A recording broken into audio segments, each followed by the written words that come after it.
Bienvenidos a De Mente Abierta, un podcast para amantes del misterio y el crimen verdadero. El año 2003 supondría para España un año de acontecimientos marcados por las tragedias del Prestige, el envío de tropas humanitarias a la guerra de Bosnia y el misterio del asesino de la Baraja.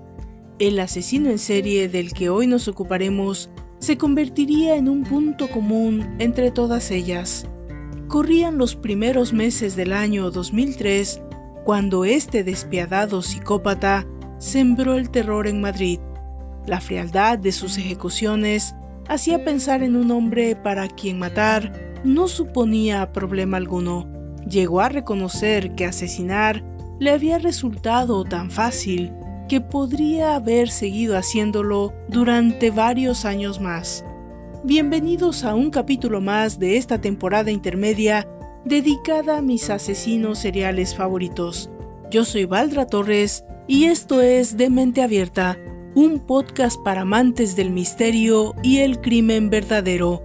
Ponte cómodo para escuchar la historia de Alfredo Galán, el asesino de la Baraja. Comenzamos.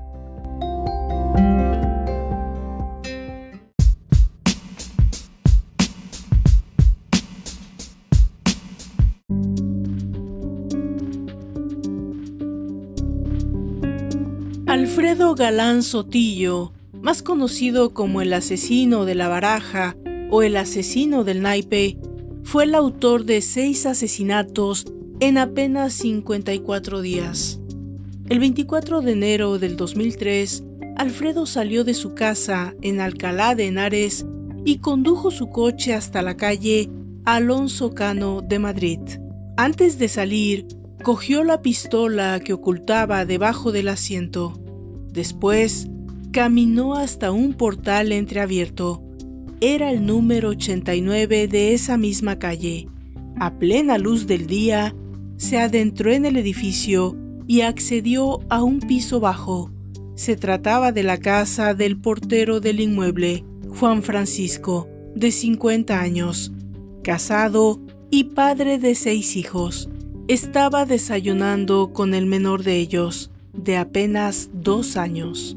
Alfredo sacó su pistola y obligó a Juan Francisco a arrodillarse y ponerse cara a la pared. Después apretó el gatillo, pero el arma no disparó. Galán explicaría más tarde que su víctima pidió clemencia al escuchar el sonido del percutor. Inmediatamente, Alfredo cargó el revólver y abrió fuego sobre su víctima, matándole de un certero disparo en la nuca, como si de una ejecución sumarísima se tratase.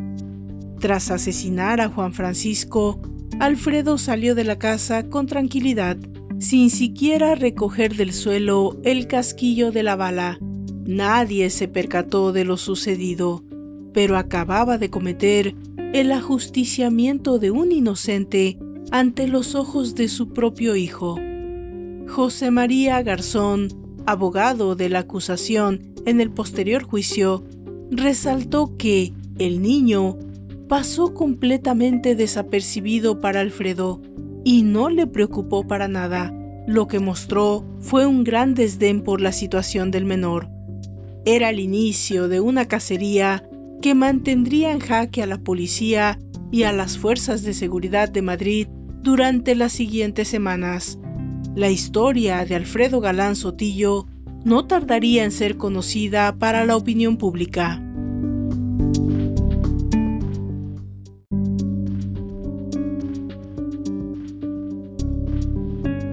Nacido en 1978 en un pueblo de Ciudad Real llamado Puerto Llano, Alfredo había sido el cuarto de los 5 hermanos de una familia numerosa. A los 8 años quedó huérfano de madre, quien falleció al dar a luz a su hermana pequeña. Vecinos de su localidad natal cuentan de cómo pasó de ser un niño alegre y sociable a volverse serio e introvertido. Fue su padre, junto a sus abuelos, quien se hizo cargo de él. Nunca finalizó la educación secundaria y parece que empezó a beber a temprana edad. A los 21 años ingresó en el ejército, donde alcanzó el grado de cabo primero, formando parte del contingente español en Mostar, Bosnia-Herzegovina, participando en labores humanitarias. Para entonces, tenía 26 años. Al regresar de su segunda misión en Mostar, la unidad Asturias a la que pertenecía Alfredo fue destinada a Galicia para participar en las labores de limpieza de vertidos tras el accidente del Prestige, una tarea que Alfredo sentía ajena a las obligaciones de un soldado. Fue allí donde su carrera militar sufrió un vuelco irremediable. Tras sufrir una serie de brotes psicóticos, comenzó a comportarse de forma agresiva. Intentó robar el coche de una señora tras romper la ventanilla y discutió fuertemente con sus superiores. Los mandos ordenaron de inmediato su traslado al área de psiquiatría del Hospital Gómez Ulloa de Madrid, donde se le diagnosticó un cuadro de neurosis y enajenación mental. Alfredo insistió en salir de allí cuanto antes y sus familiares se comprometieron con los doctores a que tomaría la medicación que le había sido prescrita, lo que resultó determinante para que recibiera el alta de 24 horas. 2 semanas después, el ejército le rescindió el contrato como militar profesional, lo que al parecer agravó aún más su estado anímico. Su situación era la de reservista desactivado. Sus propios familiares lo trasladaron a Puerto Llano, siempre muy pendientes de él, pero Alfredo se sintió muy presionado y se marchó a la Ciudad Real, donde vivía su padre. En las declaraciones que prestaron a la policía, los familiares de Galán coinciden en señalar que Alfredo llegó muy cambiado de su último viaje militar a los Balcanes. Vino muy raro, quizá por lo que había visto allí, contó su hermana María Dolores. Evitaba a las personas, le preguntábamos qué le pasaba, pero él rehuía la conversación. Decía que no quería hablar con nadie. Aunque le tenían por un muchacho muy ahorrador, comenzó a despilfarrar. Hacía compras compulsivas y regalos para toda la familia. Pasaba muchas horas sentado frente al televisor, viendo películas generalmente violentas y programas de sucesos.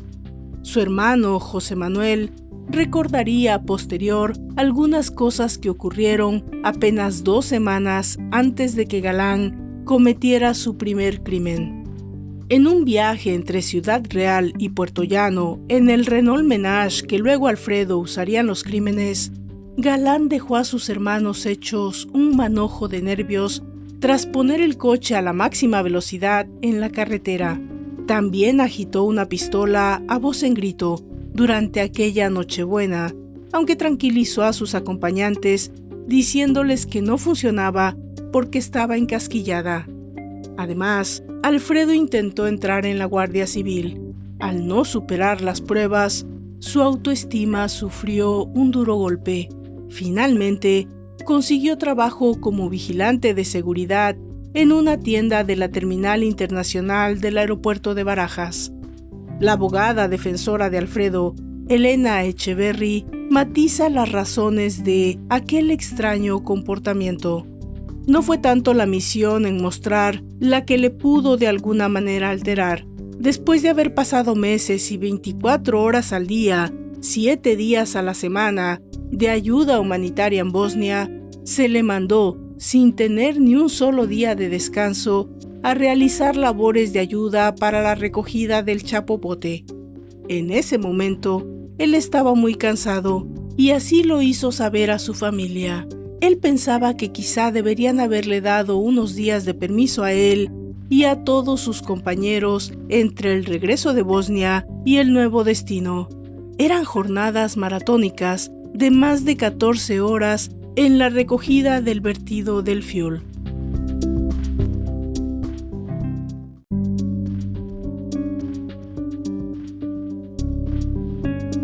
En la madrugada del 5 de febrero del 2003, cerca de la Alameda de Osuna, Alfredo Galán cometió su segundo asesinato.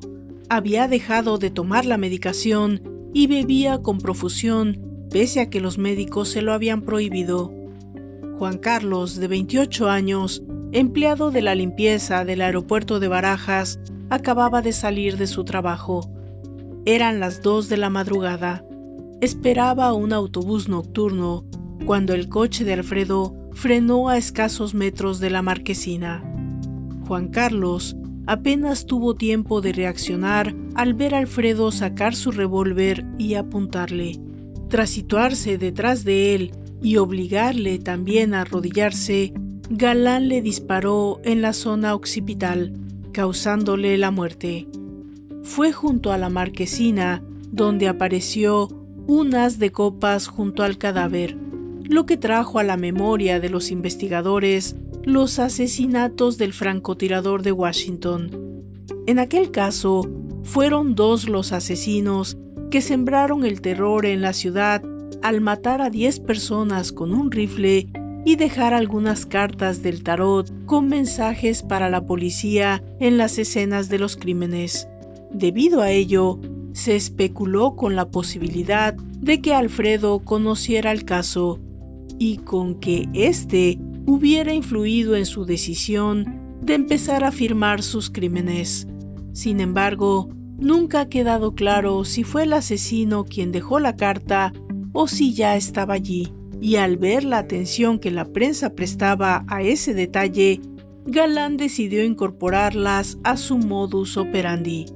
Al psiquiatra forense Juan Carlos Carrasco, la aparición de esas cartas nunca le reveló nada especial. Nosotros tampoco le preguntamos mucho a Alfredo Galán sobre eso, a pesar de ser el elemento más sensacionalista de los crímenes. Ni siquiera para él pareció el tema principal. Fuera cual fuera la intención de Alfredo, al abandonar las cartas en los escenarios del crimen, estas acabaron convirtiéndose en su rasgo distintivo. De esa manera, se aseguraba de que la policía supiera que él era quien había cometido sus crímenes, y no otro asesino. El tercer crimen tuvo lugar tan solo 12 horas después del segundo. Según los expertos en psicopatología, los asesinos en serie suelen espaciar sus acciones porque necesitan recuperarse del trabajo que supone matar. Asesinar les sumen una especie de éxtasis, tras el que acusan un enorme cansancio, pero ese no fue el caso de Galán.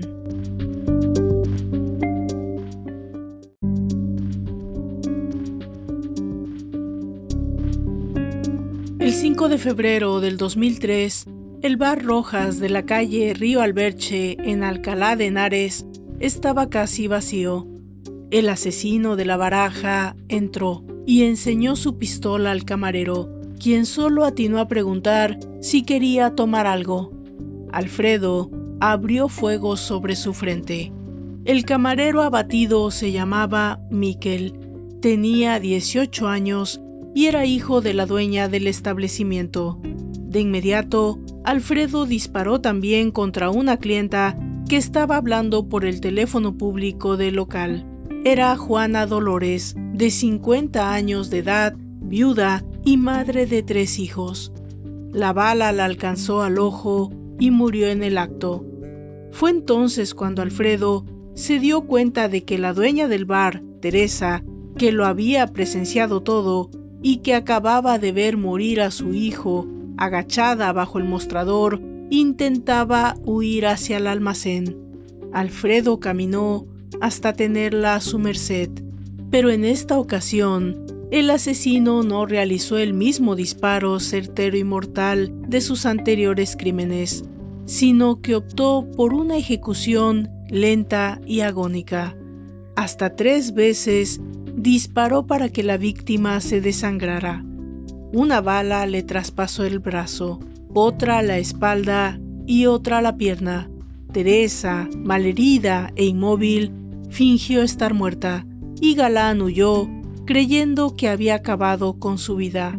Aunque esta vez el asesino no dejó ninguna carta, había suficientes coincidencias con los anteriores crímenes, de modo que el doble asesinato fue adjudicado también al asesino de la baraja. Madrid empezó a vivir la irrupción de un asesino en serie, según escribió el periodista Manuel Marlaska. Por su parte, Teresa tuvo secuelas físicas muy importantes. Meses después, en el juicio, declaró por videoconferencia, ya que se sentía incapaz de estar cerca del asesino de su hijo. Según contó, aquel día Alfredo no dejaba de disparar. En su recuerdo, escuchaba muchas detonaciones. Cuando me arrastraba hacia el almacén y ya casi había conseguido llegar a la cocina, me disparó por la espalda. Sentí un golpe muy fuerte. Me tiré al suelo y me encogí. Me quedé quieta sin moverme para que él pensara que me había matado, pero tras unos segundos volvió a dispararme en la pierna. Yo seguía sin moverme para nada. No quería que pensara que estaba viva. Para la policía ya no había ninguna duda. Un asesino en serie que pretendía desafiar a los investigadores estaba sembrando el pánico en Madrid. Sabían que volvería a matar, pero desconocían dónde y cuándo.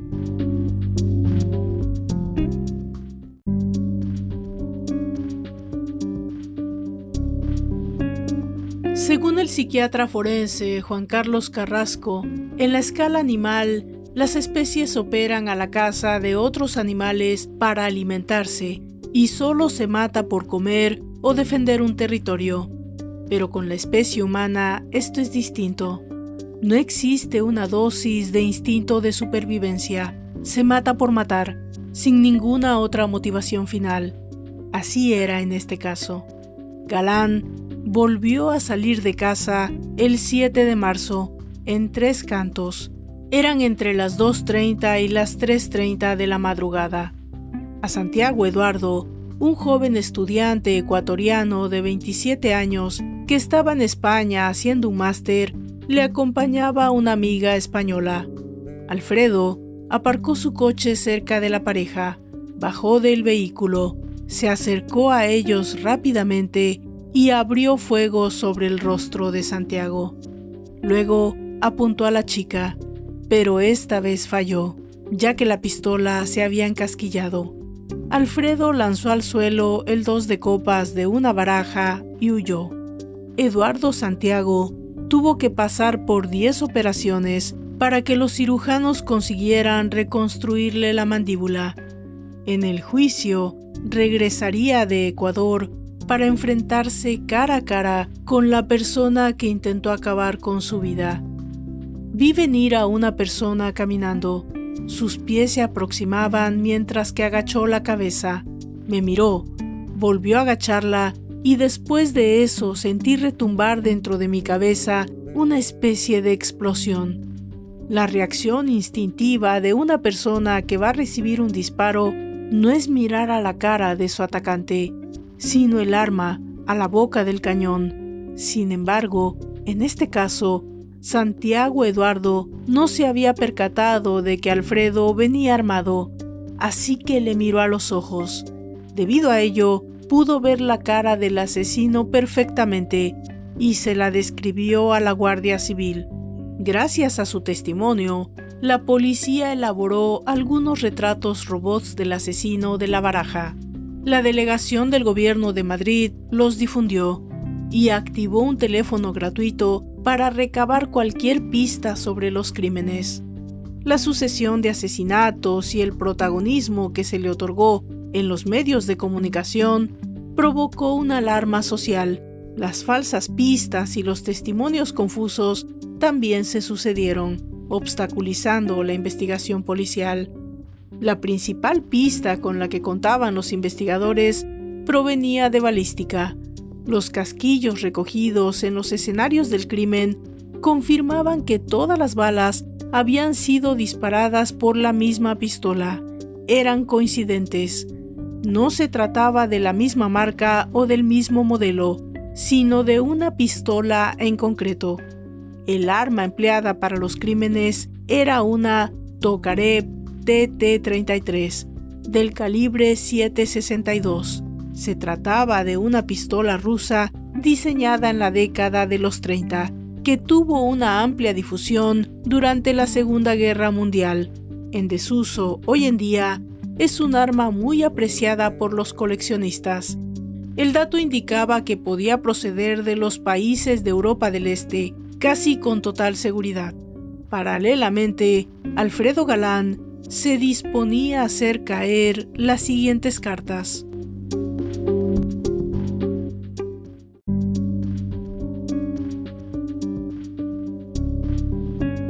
En Arganda del Rey, a las 20:45 horas del 18 de marzo, el matrimonio de inmigrantes rumanos, compuesto por Georgi y su esposa Doina, regresaban de una iglesia.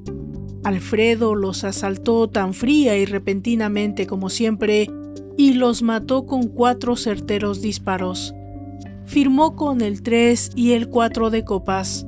La investigación contemplaba diversas hipótesis, incluida la posibilidad de que hubiera una competencia o reto criminal entre individuos quienes se pasarían la pistola Tokarev para crear un clima de terror entre la población. El temor a que aquella pistola pudiera volver a ser disparada mantuvo a la policía en máxima alerta durante aquellas fechas. La sombra del 5 de copas era una amenaza evidente. Sin embargo, luego se supo que Alfredo Galán había decidido dejar de matar durante un tiempo. La alarma social generada por los crímenes le había infundido cierto miedo, así que volvió unos días a Puerto Llano, a la casa de su infancia. El 3 de julio del 2003, según contaría posteriormente su hermano Miguel Ángel, en esa fecha, Alfredo llegó de Madrid en AVE. Normalmente viajaba a su ciudad natal en coche, pero al parecer, 15 días antes había perdido las llaves. Por la mañana estuvieron tomando cervezas. Sobre las 3 de la tarde, Alfredo le pidió a Miguel Ángel que le llevara a un videoclub para recoger unas películas. Su hermano se ausentó un instante a hacer un recado, y cuando volvió a casa, Alfredo ya no estaba. Mientras, otra de las hermanas de Galán, Ana Inés, recibió una llamada del propio Alfredo, quien reconoció ser el asesino de la baraja y que estaba pensando en entregarse. Cansado, según afirmó, de la ineficacia policial y para sorpresa de propios y extraños, Alfredo Galán había decidido dar por concluida su macabra partida. Borracho, se presentó en la comisaría de Puerto Llano y pidió hablar con el comisario, alegando que él era el asesino de la baraja. En principio, los perplejos agentes no creyeron que la persona a la que habían buscado desesperadamente durante 7 meses se estuviese entregando, pero lo cierto era que aquel tipo empezó a ofrecer datos que solo la policía y el propio asesino podían conocer. Alfredo dijo que usaba guantes de cuero para no dejar huellas en las cartas que tiraba al lado de sus víctimas tras matarlas, pero como con la llegada de la primavera y el calor los guantes le molestaban, decidió dejar de matar durante el verano. Sin embargo, tenía previsto seguir asesinando llegado el invierno. La policía avisó a los familiares de Alfredo. Los agentes todavía pensaban que Alfredo estaba diciendo cosas incoherentes, pero su testimonio terminó por arrojar pruebas de gran peso. En concreto, develó algo que nunca había sido publicado en los medios de comunicación y que solo podía conocer el verdadero asesino. Los naipes aparecidos en la escena del crimen tenían un punto pintado con rotulador azul. Tan solo la primera carta, encontrada en la parada del autobús junto al cadáver de Juan Carlos, no estaba marcada. Los agentes llamaron a Madrid y cuando facilitaron este dato, varios miembros de la Brigada de Homicidios se trasladaron rápidamente a Puerto Llano. Tal vez fue el impacto de la confesión de Alfredo en su familia que esa tarde Manuel, su padre, sufrió un fuerte dolor en el pecho. Había acudido alarmado a la comisaría a interesarse por su hijo y hubo que llevarlo de urgencia a un hospital. trascendió la noticia, los amigos, vecinos y conocidos de Alfredo no creían lo que estaba pasando. ¿Cómo era posible que una persona tranquila y buena, que nunca había dado ningún problema, fuese el autor de 6 asesinatos? A todos les costaba admitirlo, y más al recordar que cuando era un niño había obedecido siempre a su padre sin rechistar siquiera. Por su parte, la policía necesitaba encontrar el arma Tokarev utilizada en los crímenes para confirmar la culpabilidad de Alfredo, pero Galán contó que se había deshecho de ella tirándola a la basura. Intensas partidas de búsqueda se sucedieron en el vertedero de Puerto Llano, donde supuestamente había sido arrojada la pistola, pero nunca fue localizada.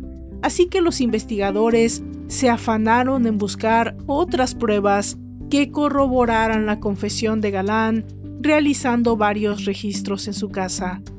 Fue en el dormitorio paterno donde las encontraron.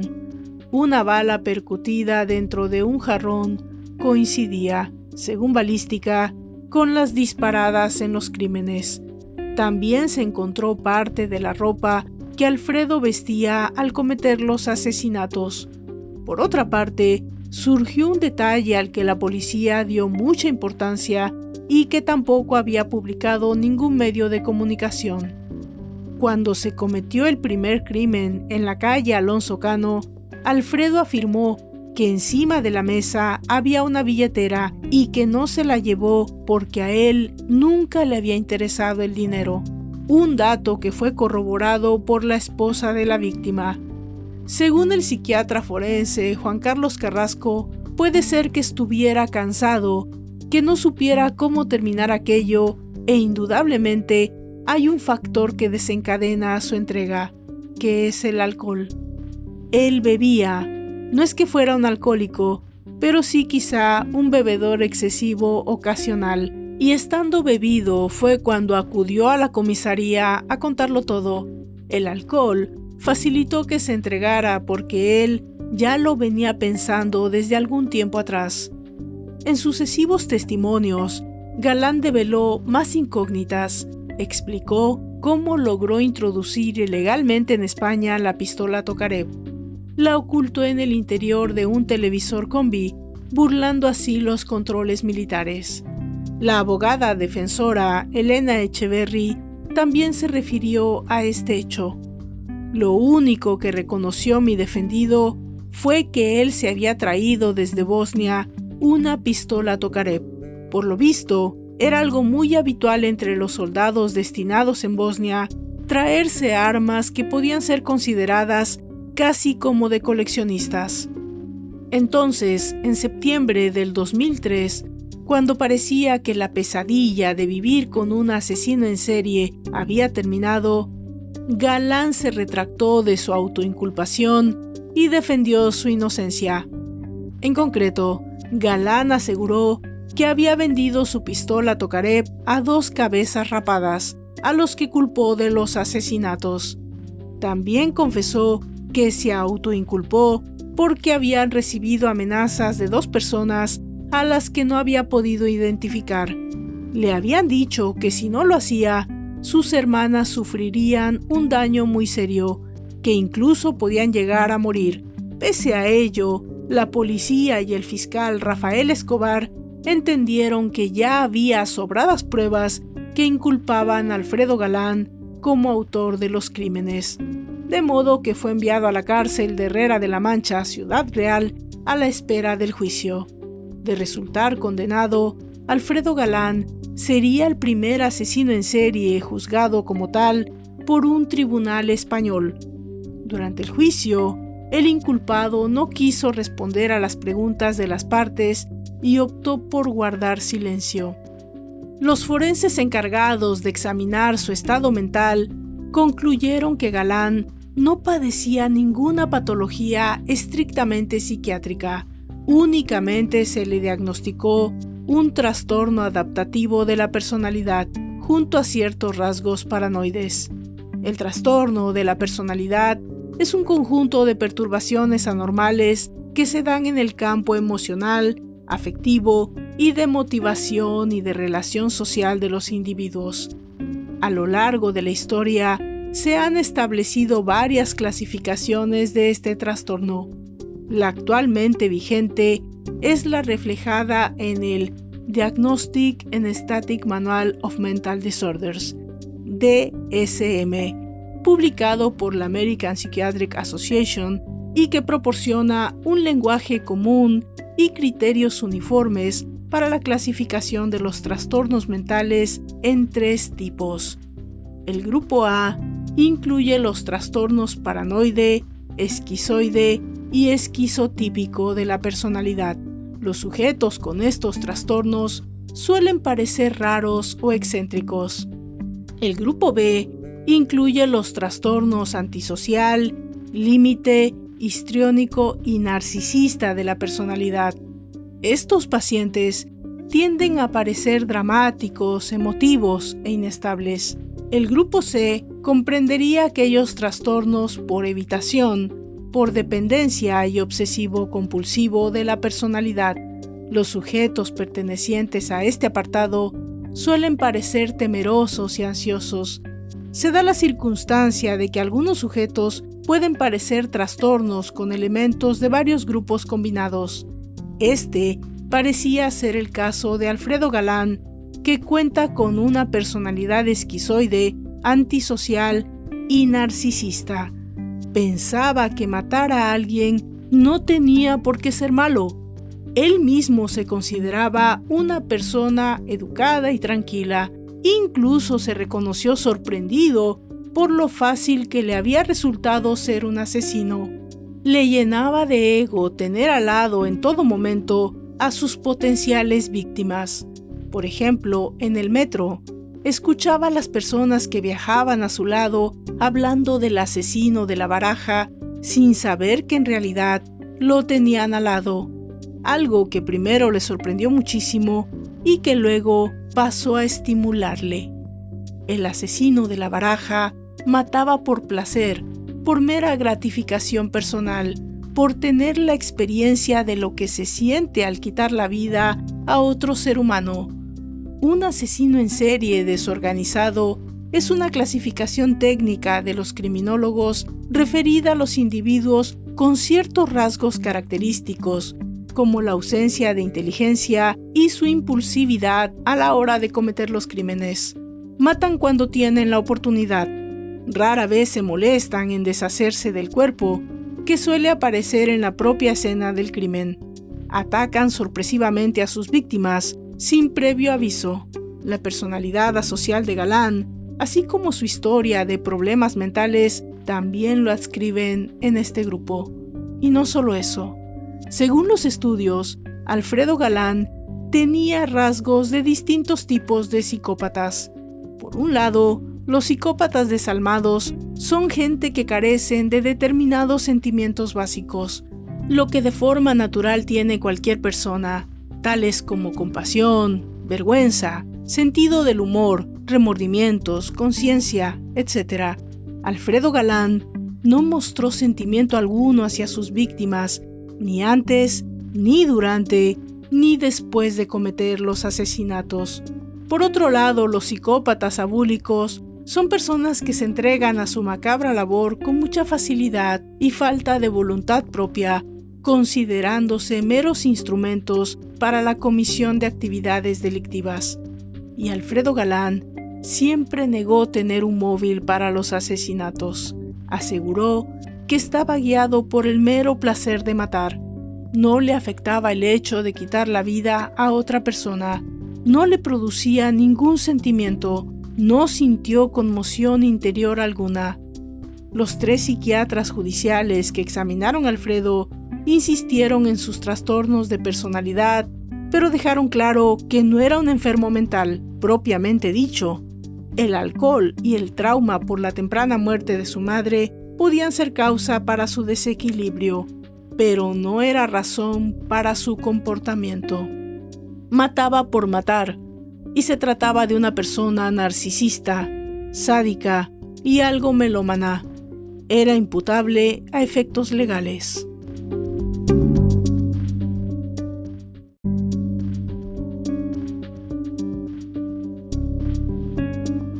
fiscal del caso, Rafael Escobar, solicitó una condena de 153 años para Galán por 6 asesinatos y otros 3 en grado de tentativa. La defensa mantuvo la inocencia de Alfredo Galán bajo el argumento de que nunca apareció el arma Tokarev con la que se cometieron los asesinatos. Su abogada, Elena Echeverry, insiste en este punto. La pistola nunca sabremos si por desgracia o por fortuna jamás apareció, pero estoy segura de que si algún día lo hace, será para corroborar que mi cliente dijo la verdad y que era completamente ajeno a los hechos que se le imputaban. El 10 de marzo del 2005, Alfredo Galán fue condenado a un total de 142 años por un delito de allanamiento de morada y por 6 delitos de asesinato, por otros 3 en grado de tentativa con arma de fuego y por un delito de tenencia ilícita de armas, un fallo que llevó al máximo la pena por el manifiesto desprecio a la vida y la alarma social y desasosiego que los hechos produjeron en su momento. Alfredo Galán no podrá acogerse a beneficios penitenciarios durante los siguientes 25 años. En febrero del 2006, el Tribunal Supremo desestimó los recursos de casación interpuestos por las representaciones del procesado y los acusadores particulares para declarar al Estado responsable civil subsidiario. Actualmente está cumpliendo pena en la prisión de Soto del Real, en Madrid. De esta manera llegamos al final de esta entrega de la temporada intermedia dedicada a mis asesinos seriales favoritos. Yo soy Valdra Torres y los espero en el próximo capítulo. Hasta entonces.